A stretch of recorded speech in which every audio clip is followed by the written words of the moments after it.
महावीर महावीर जो सूखी नदी में चलावे नीर, भूखों को खिलावे खीर, नंगों को पहनावे चीर, वो है हमारे प्रभु वीरों के वीर महावीर। श्री हनुमान जी ने अपने साहस और पराक्रम से कई राक्षसों को नष्ट किया और श्री राम जी के कई कार्यों को सिद्ध किया। वह अपने बल से पूरा पहाड़ उठा लाए थे और इसी बल के कारण पूरी लंका में आग लगा दी थी। बल पराक्रम और साहस की प्राप्ति के लिए प्रभु के वीर हनुमान जी के स्वरूप की उपासना की जाती है।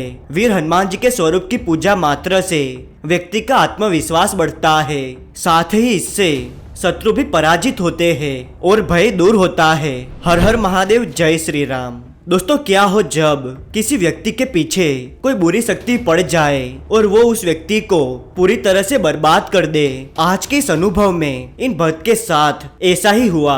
दोस्तों, साधारण साये से व्यक्ति बहुत तरीकों से बच सकता है, लेकिन क्या हो जब किसी तांत्रिक से ये क्रिया करवाई जाए, तब उस व्यक्ति के साथ बहुत बुरा होने लगता है और जल्दी कोई रास्ता भी नहीं मिलता है, क्योंकि जो तांत्रिक होते हैं वो बहुत सारी काली विद्याएं जानते हैं, लेकिन कुछ तांत्रिक इस विद्या से गलत काम करते हैं। इन भक्त की जान खतरे में थी। जो चीज इनके पीछे पड़ी थी वो इन्हें मारकर ही जाने वाली थी। इन भक्त का नाम श्लोक है। कैसे श्री हनुमान जी ने इन्हें तांत्रिक की भयानक क्रियाओं से बचाया, आइए जानते हैं। नमस्कार दोस्तों, मेरा नाम है विवेक और स्वागत है आपका विवेक क्रिएशन स्टोरीज में। आइए आगे की कहानी इनके नजरिए से शुरू करते हैं। नमस्कार, मेरा नाम श्लोक है और मैं वेस्ट बंगाल में रहता हूँ। हमारी जिंदगी बहुत अच्छी चल रही थी। हमारे पास प्रभु की कृपा से सब था, लेकिन हमारे परिवार में प्रॉपर्टी के लिए बहुत झगड़े होते थे।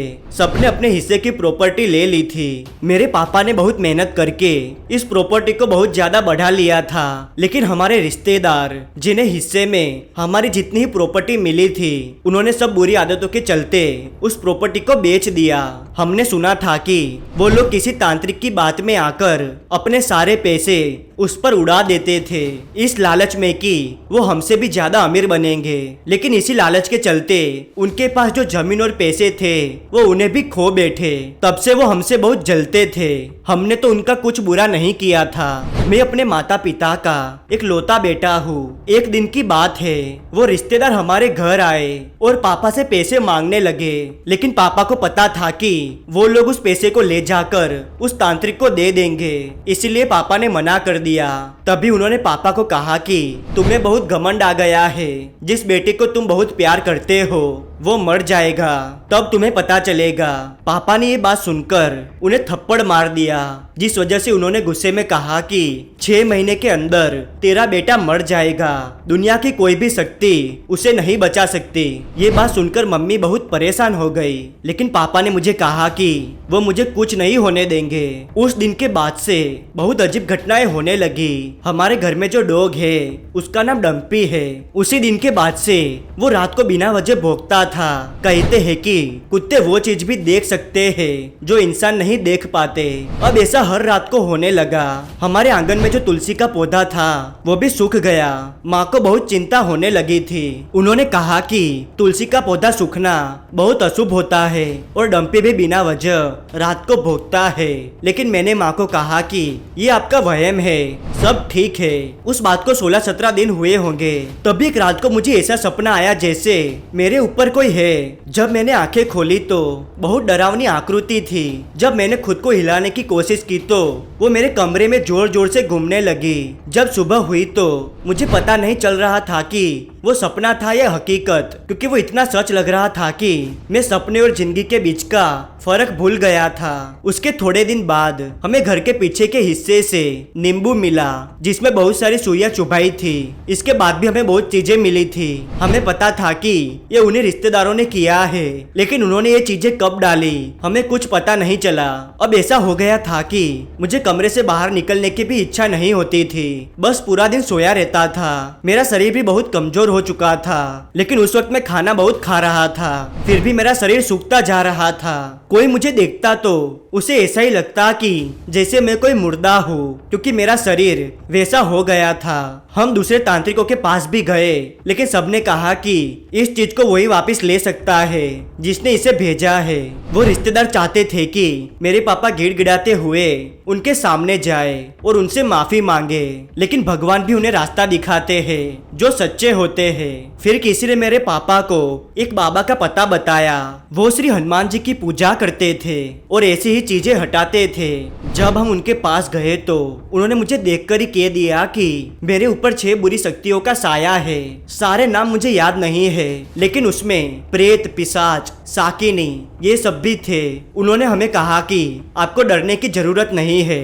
आप श्री हनुमान जी के सुंदरकांड का पाठ कीजिए और उसके बाद बजरंग बाण पढ़िए, जिससे आपके बेटे के ऊपर आई सारी बुरी शक्तियां हट जाएगी। उस दिन हम घर जाकर पूरे विधि विधान से सुंदरकांड का पाठ करने लगे। मुझे इतनी वीकनेस आ गई थी कि मैं ठीक से पाठ में भी नहीं बैठ पा रहा था, लेकिन जैसे ही सुंदरकांड का पाठ होता जा रहा था वैसे ही मुझ में वापस थोड़ी ताकत आती जा रही थी। ये चमत्कारी था। जो मेरा शरीर दुबला हो गया था वो वापस पहले जैसा हो रहा था। सुंदरकांड का पाठ जैसे ही संपूर्ण हुआ मुझे अच्छा लग रहा था, लेकिन हमारे घर के बाहर से जहाँ से हमें नींबू मिला था वहाँ से चीखने की आवाजें आ रही थी, जैसे कोई पीड़ा में हो। लेकिन जैसे ही बजरंग बाण शुरू हुई वो आवाजें बंद हो गई। मैंने जैसे ही बजरंग बाण की ये पंक्ति सुनी, भूत प्रेत पिशाच निशाचर अग्नि बेताल काल मारी मर, इन्हें मारू तो ही शपथ राम की, राखू नाथ मरजाद नाम की। ये सुनते ही मेरा शरीर बहुत हिलने लगा, जैसे कोई ऊर्जा मेरे अंदर आ गई हो, और उसके बाद मैं बेहोश हो गया। उस वक्त मैंने देखा कि स्वयं प्रभु उन सब बुरी शक्तियों की पिटाई कर रहे हैं, और प्रभु ने श्री राम जी का नाम लिया, जिसे सुनते ही सारी बुरी शक्तियाँ नष्ट हो गई।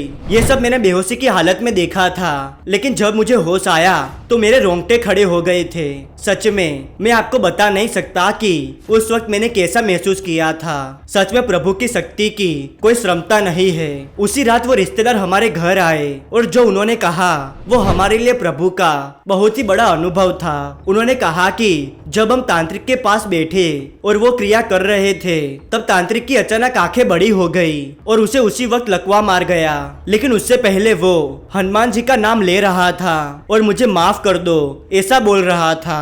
हम बहुत डर गए, इसलिए भागकर यहाँ आ गए। हमें पता चल गया था कि हमारे साथ भी ऐसा ही होगा, इसलिए हम आपसे माफी मांगने आ गए। उस तांत्रिक ने हमारा दिमाग खराब कर दिया था, इसलिए हम ऐसी भूल कर बैठे। मैंने उसी वक्त प्रभु के सामने जाकर उनका बहुत धन्यवाद किया।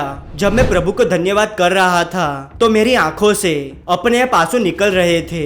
शायद मेरी अंतरात्मा प्रभु से बात कर रही थी, क्योंकि शरीर से ज्यादा पीड़ा तो आत्मा को होती है।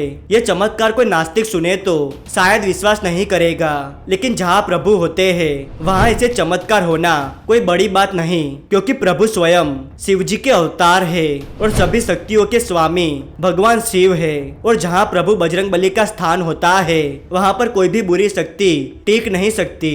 वो रिश्तेदार भी आज प्रभु के भक्त बन गए हैं, और मैं यही प्रार्थना करता हूँ दुनिया में कभी भी किसी के साथ ऐसा न हो, और भगवान न करे, लेकिन किसी के साथ ऐसा हो जाए तो किसी तांत्रिक या अन्य व्यक्ति के पास जाने की जरूरत नहीं है, क्योंकि स्वयं प्रभु इसे पल भर में हटा सकते हैं। सभी तो नहीं, लेकिन कुछ व्यक्ति इस परिस्थिति में हमारा फायदा उठा सकते हैं। हमने खुद एक्सपीरियंस किया है। आप सभी पर श्री हनुमान जी की कृपा बनी रहे। जय हो पवन पुत्र हनुमान जी की। दोस्तों, मैं सबकी ओर से श्लोक जी का धन्यवाद करना चाहता हूँ कि उन्होंने अपने जीवन का अनुभव हम सबको बताया। प्रभु आपकी सदैव रक्षा करे, हम सभी यही प्रार्थना करते हैं। दोस्तों, आपको ये अनुभव अच्छा लगा हो तो इसे लाइक कर दीजिए, चैनल पर नए हो तो इसे सब्सक्राइब जरूर कीजिएगा, और ये है वो कमेंट्स जो मुझे बहुत अच्छे लगे। और दोस्तों, आप अपना अनुभव मुझे बताना चाहते हो तो इस नंबर पर मुझे मैसेज कर सकते हैं या फिर मुझे मेल भी कर सकते हैं, और आप चाहे तो मुझे इंस्टाग्राम पर भी फॉलो कर सकते हैं। लिंक नीचे डिस्क्रिप्शन में दिया है। कमेंट में प्रभु का नाम अवश्य लिखिएगा, और हो सके तो इस वीडियो को अपने परिवार वालों और दोस्तों के साथ जरूर शेयर कीजिएगा, जिससे प्रभु की महिमा सबको पता चल सके। मिलते अगले वीडियो में नई कहानी के साथ, तब तक के लिए धन्यवाद।